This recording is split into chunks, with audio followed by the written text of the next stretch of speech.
this is such a blessing to be here. This is an honor. म एकदमै खुसी लागेको छ आज. म बिहानदेखि एकदम नर्भस भइरहेको थिएँ. अब यहाँ आएर मेरो पालो छ नर्भस हुने. बिहानदेखि तपाईँ बेलुकादेखि म.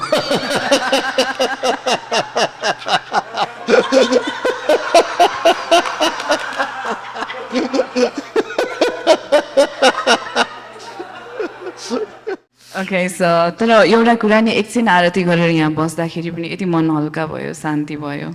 हजुरको भाइब र अरा पनि होला हैन, एकदमै calming effect, and suddenly I'm so happy. So happy to be here, okay? Not nervous. Has your nervousness turned into happiness seeing me too? No. We are most of the time happy without any reason. Right. No? When we see the world, we see people who are affluent, very materially successful, but I see them unhappy. No? Very rare to find a happy person who is all the time happy. No? So I surprised. They are unhappy for no reason. They have everything. They have big bungalow, expensive car, good bank balance, but I don't see happiness on their face. No? So they are unhappy for no reason at all. Just contradictory, we are happy for no reason at all. We are just happy without any reason. That makes you all the richest person in the world, I guess, that way. So when you say that they are unhappy, Swamiji, how do you sense it? A happy person has a aura, no? You just be close to him or her, or the aura will affect you, and also you will become happy for no reason. As you have said that we have done a small arti today, very small arti, because for the interview, otherwise we do 45 minutes arti. But just 10 minutes of arti had made you happy. No? So when I travel around the world, very rarely I find a happy person, very rarely. They are successful people, very successful, very respectable. They are on media, but I don't see aura of happiness around them. No, rather the drivers are more happy than them. No, when I have conducted camps in the Western country, I have seen that a very successful person comes in a very expensive car, sometimes Rolls-Royce or other expensive, in the West, when I have conducted camps and talk programs. And the owner of the car comes out of the car, and when they sit in the audience, he looks very serious, for no reason at all. But when I watch their driver, when the master come down from the car, they go to the coffee shop, and the driver laugh for no reason. They joke, the drivers joke and laugh. They have not that much wealth, but they are more happy than the millionaires that I have noticed in the West. Same in the Nepal also. Right. Swamiji, you have traveled quite extensively throughout the world. How has it changed? Like when you perceive unhappiness, when you see misery in the world, does it impact you? Yes. When I live long in the West, I miss something. Although the physical facility, they make very comfortable for me, air-conditioned room, air-conditioned car, business class ticket, the physical, they give me comforts. But something is missing in the West. The air is serious. And people are serious. I see people smiling when I go to West only 2 times. One, when I board a plane, the air hostess gives a commercial smile, painted smile. And when I go to Walmart and do the shopping, when they pay money, the cashier says thank you and gives me a small smile. No? But this all a smile is very business smile and painted smile. It does not come from the being. No? I see children smiling. No? School-going children, when small children, when there is when the school closes, when they go to school, they are serious. No? When the school closes, they come back. They are laughing and jumping. No? So our education system is such. It's like a jail. When you come out of the jail, you become happy. No?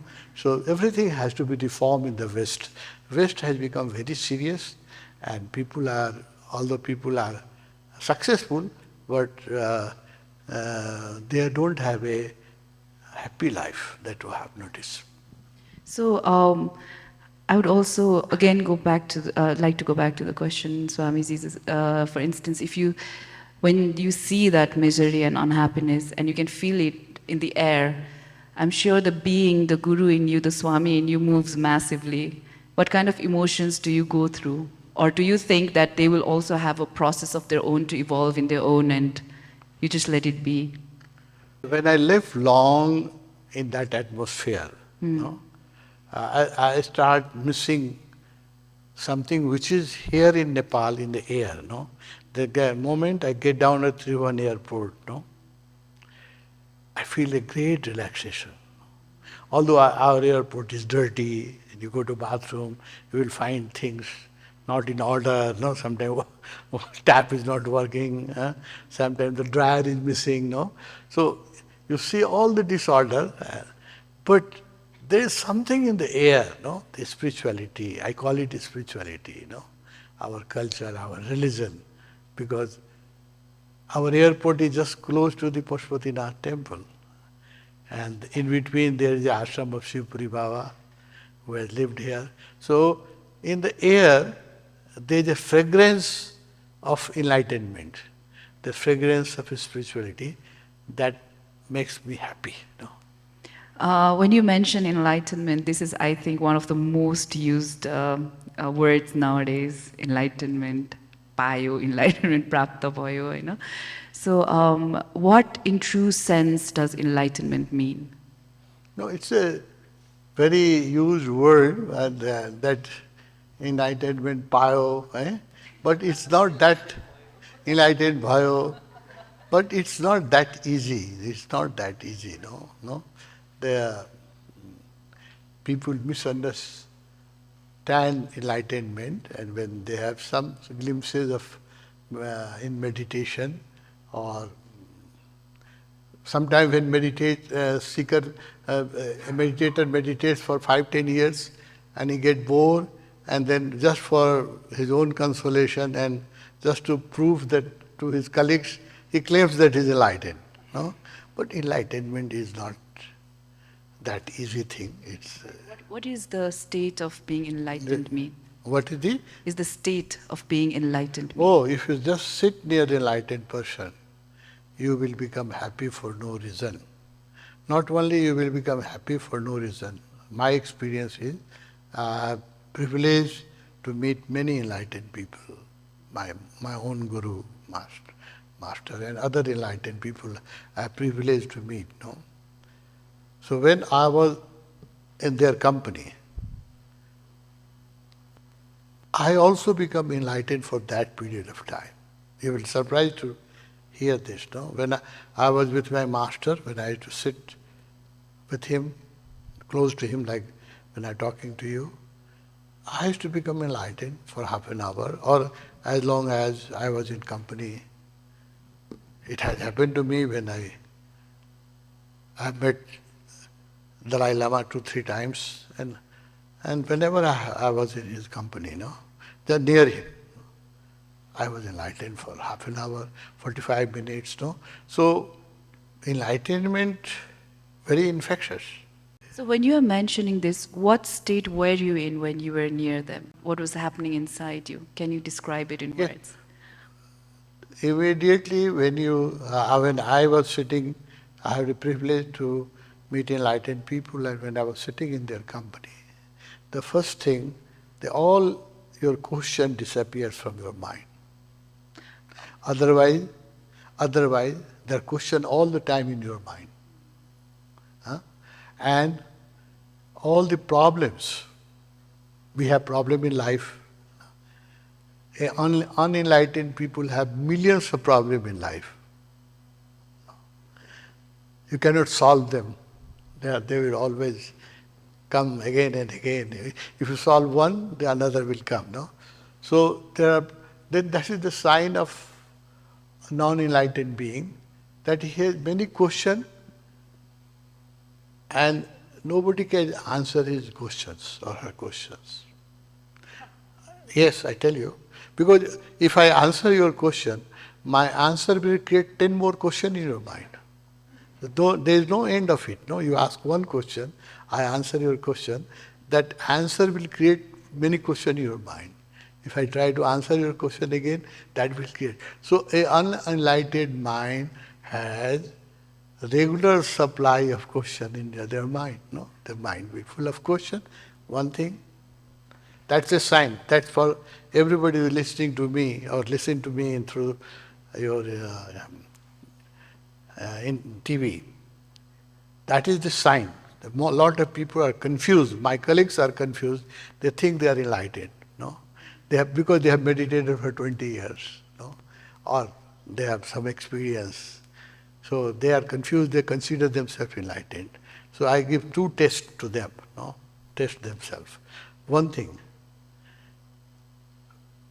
Enlightenment means all your problems are solved not for that period of time, but when you are enlightened, all your problems are solved forever. No problem remains in your life. And all your question drops. I don't say that your question is answered. There is a difference, no? Nobody can answer anybody's question. No? Your questions are not answered, but questions disappear. So it used to happen to me when I was in close proximity of my master Osho. I have that privilege to sit near him, to drive in the same car in which he was sitting on the back. I was with the driver's seat or near driver's seat. So those times I was enlightened, means I had just unlimited bliss for no reason at all. That's one sign. You will have wave of bliss after bliss. Endless bliss. Bliss, no question in your mind, and no problem you see in your life. So as long as I was in company of Osho or other master, like I told you, Dalai Lama, or have been other master also, some of master you will not recognize. They were enlightened, but when I sit near them, when I was close proximity, this thing would happen. I was blissed out for no reason at all, and there was no question in mind, no problem. It lasted for some time. Then after that effect is over, you come back to your normal world. You have question in your mind, you have problem in your life, and you see worries and dissatisfaction. No, those are the common symptoms. So tell all your friends who think they are enlightened. No, they are in Nepal also. There are many misguided friends. That think, the people whom I have initiated, they also have this illusion that they are enlightened. So for them, I am telling this test. No, these three tests. No, bliss for all the time, for no reason at all. No question in the mind, and no problem in the life. If it is a permanent state of your being, you are enlightened. Wow. Since I am not an enlightened being, and this answer brought up another question in my mind. Yes. I just have one curiosity, Swami. When you say questions, we also say in spirituality that you should retain your childlike nature and be inquisitive about the world. Are there, when you say no questions in their mind, are there types of questions, or, what about curiosity about life and inquisitiveness in life? What about those questions? Do they count too? They comes, curiosity comes, no question in mind. I try to understand. When the mind is unaware, it has it has unlimited question with no relevance at all. Okay. No relevance at all. Enlightened people have sometimes query, valid query. With relevance. Yes, relevant, and it has a reason, no? But they don't have the constant supply of thoughts in their mind, you know. An unenlightened person have, psychologists had measured it, 2,000 to 3,000 thoughts per hour in their mind. 2,000 to 3,000 thoughts in their mind. No? They are unconscious, they don't count it, they don't know the exact number. But psychologists had measured it through the machine, no? Thought waves. So normal person have 2,000, minimum 2,000 thoughts per hour. When we start meditating, then the number decreases. And when we are deep in meditation, like this evening after Kundalini for half an hour, I was enlightened. There was no question in my mind. No? But that is not a permanent state. The moment I went into the room, there are hundreds of problems there. No? So that is that we call satori. Satori means a temporary state of enlightenment when there is no question in your mind. You are enlightened for time being. No? For half an hour, for 10 minutes, for one. Sometime when you meditate, even if you are you reach to a state of satori for 5 minutes, it can make you more happy than you are appointed President of Nepal. That can make you more happy. So Swamiji, when you go inside the room, you have 10 problems. I will not take it literally, but I have a question. I have heard that you are constantly thinking about your master and constantly thinking about ashrams and managing ashrams, and that never leaves your mind. Is this your conscious decision in life to think about ashrams and think about your master and not follow your own path of being in a permanent state of enlightenment? Thinking about my master, working for him, spreading his vision, is steps of enlightenment. No, I am on the path. No? When I am opening ashram, I have opened many ashrams around the world, centers, no? Communes in Nepal, centers around the world. I have initiated thousands of people in different countries, 20 different countries. No? But all those things bring me at least one step closer to enlightenment. I will not do anything which does not bring at least one step closer to my own transformation. I will never do that one.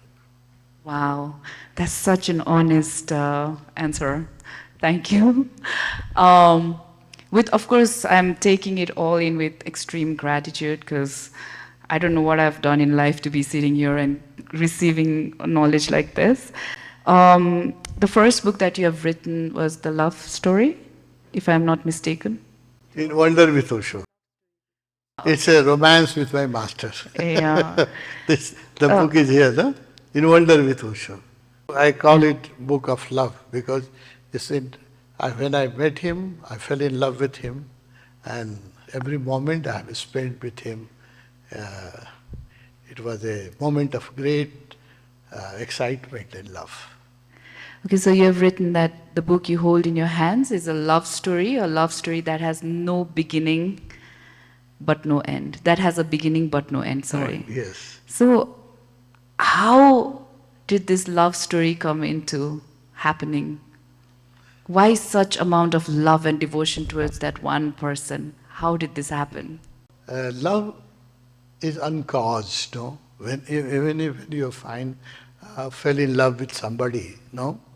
In this life, you have fallen in love, so you must be having the experience. Multiple times.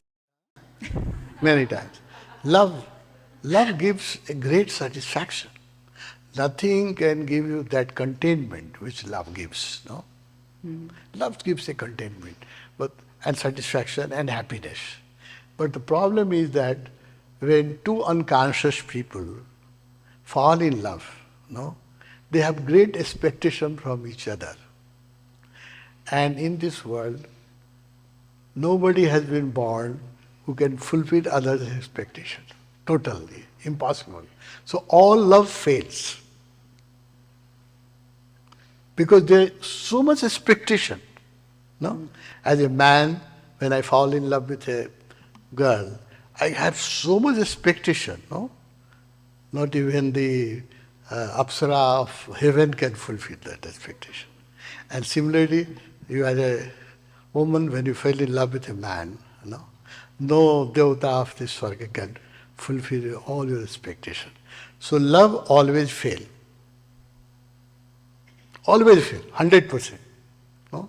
And when love fails, that gives you this realization that this material world, nobody can come to your expectation. Impossible.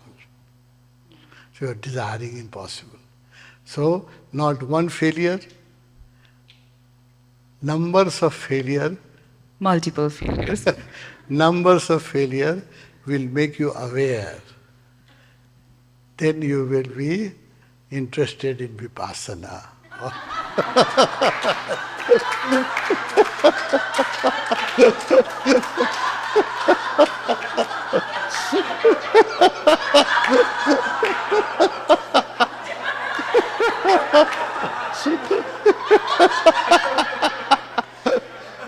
Or Tapoban. You're here. Now it's your turn. Or Tapoban. It's same. No, nobody will look for meditation or spirituality unless he is dissatisfied in life. No? It's an illusion. Life is a great illusion. It promises, and those who are unconscious, they remain entangled in those promises for the whole life. No? One promise broken, they make another promise. One relationship failed, they make another relationship. There is no end of it. No? But those people who are conscious, they become aware, and then they turn toward inward, and then they turn toward vipassana or tapovan. So coming back to your love story, which has no end. And right now, after he explained it, I'm kind of jealous of him. It has no end. No vipassana and tapoban. This is magical. So we'll come back to my vipassana quest later. I'll explain it later. Let's change our gear a little bit and let's go towards a more fun side of life, which is definitely for me movies. So यहाँलाई मुभीहरू पनि एकदमै मनपर्छ हामीले सुनेको मैले सुनेको last movie यहाँले हेर्नुभएको मसान त्यसपछि द गाइड अनि मलाई एकचोटि अब हामी त अब मुभी फिल्डको मान्छे हो I am an actor I have been a film maker and actor for a very long time now I have been in the media for very long time अब हामीलाई त इम्प्याक्ट पर्छ हामीलाई पनि अरूलाई कति धेरै इम्प्याक्ट परेको हामीले देख्छौँ होइन मुभिजले हजुरलाई कस्तो इम्प्याक्ट पार्छ during my student age, when I was in school and university, I was a great movie lover. At that time, I was educated in India, and in that time Nepal was not making many films. No, only Hindi films were all displayed in Nepal. So the film like Guide, Tisri Kasam. Who was your favorite actor female? Female actress? I would not like to know your favorite male actor. Those times we have fantasy, no? So my favorite actress, Wahida Rahman was my favorite, very favorite. I like her acting also. And Guru Dutt was my favorite actor, no? Yeah. That time he made a wonderful film. Although he had made only 4 or 5, maybe half a dozen films. But all his films were marvelous. Right. I was watching all his films. No? Right. And then there were also that time new films were come up, experimental film. No? Tisri Kasam was wonderful film, very beautiful film. So I was fan, and I used to. I have seen Guide 18 times. Oh wow! I was so hypnotized when I saw it first time. I was in university in engineering. When I first saw the Guide, I was so excited, so become affected by it that Again, purchase ticket in black because first day you can't, in India, can't buy ticket on the window, no? You have to buy in black. Yeah. So I paid maybe 5 times then the cost of the ticket and watch it again, second show. No? First show, second show. On the same day? Same day, no. Then I was so much, I'm an emotional person, very emotional person. I was so much engrossed in the film that I wanted to see third time, same day, third time. Even black, the ticket was not available. And window, the first day in India, I cannot buy tickets, no. So in black also not available. So I paid 10 rupees to the gatekeeper and entered into the cinema hall and sat on the steps and watched it, 3 times. The guide, because it has a spiritual touch. If you have seen Guide, you see Guide, it has a spiritual touch, no. So that's why it has my favorite actress, Vaida Rahman, and very good music. S.T. Burman has given music. So very good music. Devanand is the actor. So I was very fan of film during my university days. So I've also heard that you were a huge fan of Maharani Gayatri Devi. Yes. You found her profoundly beautiful. Yes, yes. No, beauty is something, she has divine grace. Okay. Beauty and grace is 2 different things, no? There are many beautiful girls, no? Beauty is when your body is proportionate, and your height is okay, no? The skin color is good, it's beauty, no? But grace is something else, no? Sometimes grace comes in a people who are not, who are considered ugly in the world, no? They also have a grace, no? So, being a spiritual person, I'm more attracted to the grace than the beauty, Fortunately, the Gayatri Devi has got both. She was the most beautiful woman of her time. All the president and prime minister used to fall in love with her, just looking at her, no? Even American President Kennedy fell in love with her. Pandit Nehru was in love with her. Because she has both. She has beauty and she has grace, very spiritual grace. So, because she was, the people who are born in royal family, they have punya in their past life. Otherwise, you cannot be born in the royal family. No. So she was born in she was a daughter of Maharaja of Kuch Bihar. No. She was born in a royal family and married into a royal family. No. And so she has both. She has beauty, physical beauty, and she has the charismatic grace. So I was very much.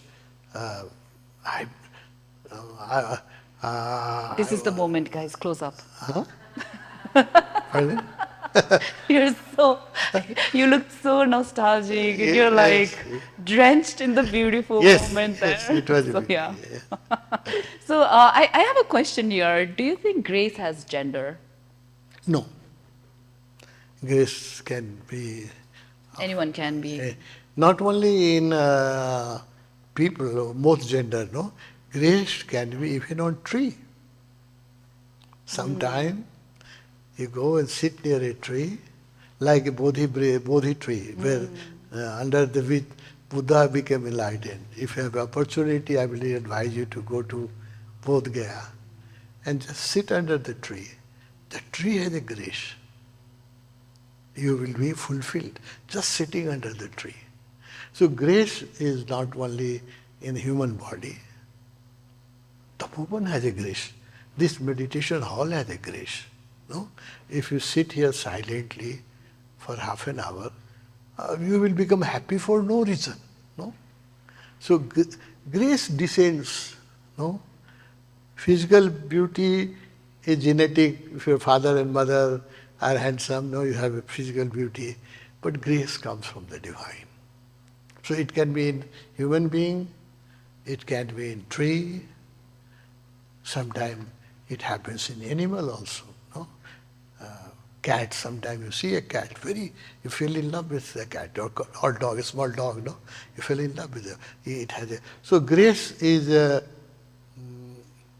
spiritual quality, and beauty is harmonious, no? But when things are in harmony, one becomes beautiful. Joy forever. Joy forever. Okay, so I would love to talk more about Tapoban and this place, but before that, you have also mentioned that the music in the movie was really good. What does music mean to you? And I would also want to know, what do you think does music does to people? What kind of vibration or sensation, or how do you explain it? No, there are different types of music. Western music, which is becoming very popular even in Eastern countries these days. Western music has influence even in Nepali film or in Indian film. So it has its own effect. Western music. Western will you make you more excited, no? Right. It can make you happy or angry, no? Or want to move, no? So when there is a Western concert, I see people start rolling their hat and coat, and everybody start moving their body, no? Yeah. So that can make you more active. Right. But we had a music, Eastern music, no? Right. The Western music will make you excited. It gives pleasure, no? What happens? What is the pleasure, no?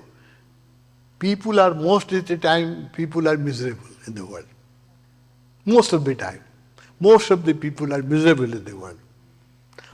No matter how much money they have in their pocket and what type of mobile phone they have in their pocket or what type of car they drive. But they are, most of the time, most of the people in the world is miserable, no? When you listen to the music, what happens? You forget your misery for half an hour or 1 hour. You become happy. That's negative happiness. That's negative. Yes, because that does not give you, that only you forget your problems. No, that's why people go to movie.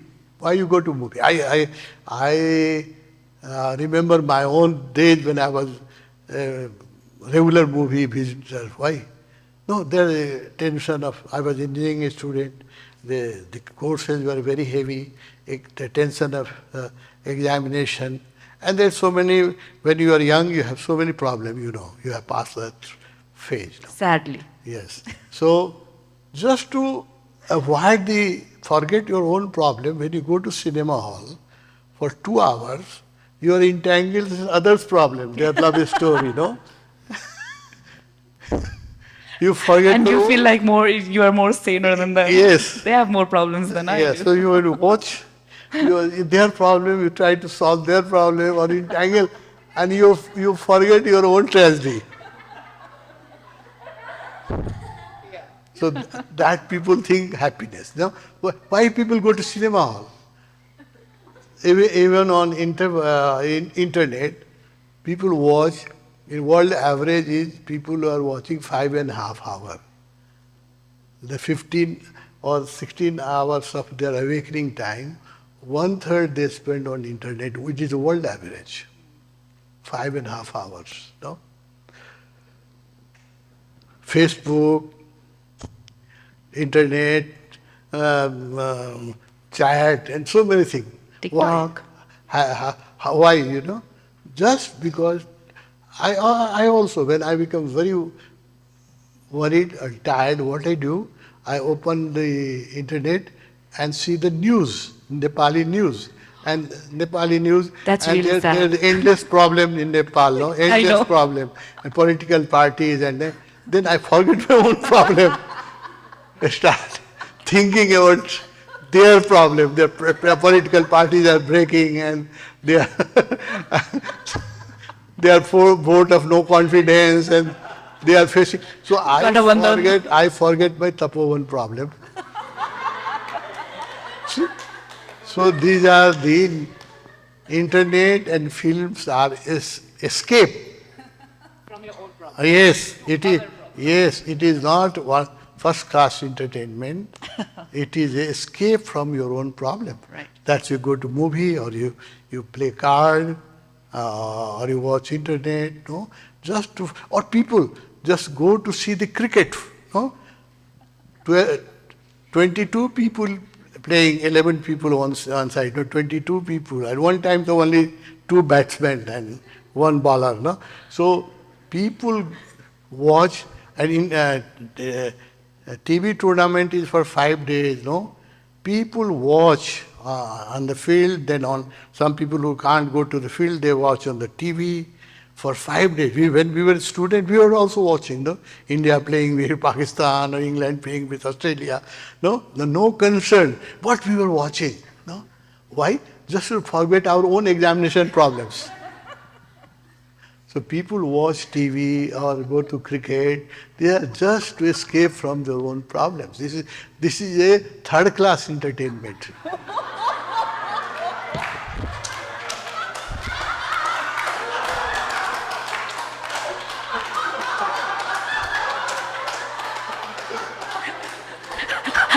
I didn't say it. He did. Yes, and our music. Sorry, guys, all the cricket players. Our music, the Asian music, the Indian music, the Nepali classical music, no? When you listen to classical music, no? Good music, you close your eyes, no?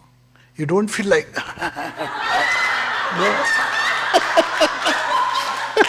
That's in the Western music. That in the Western music, no?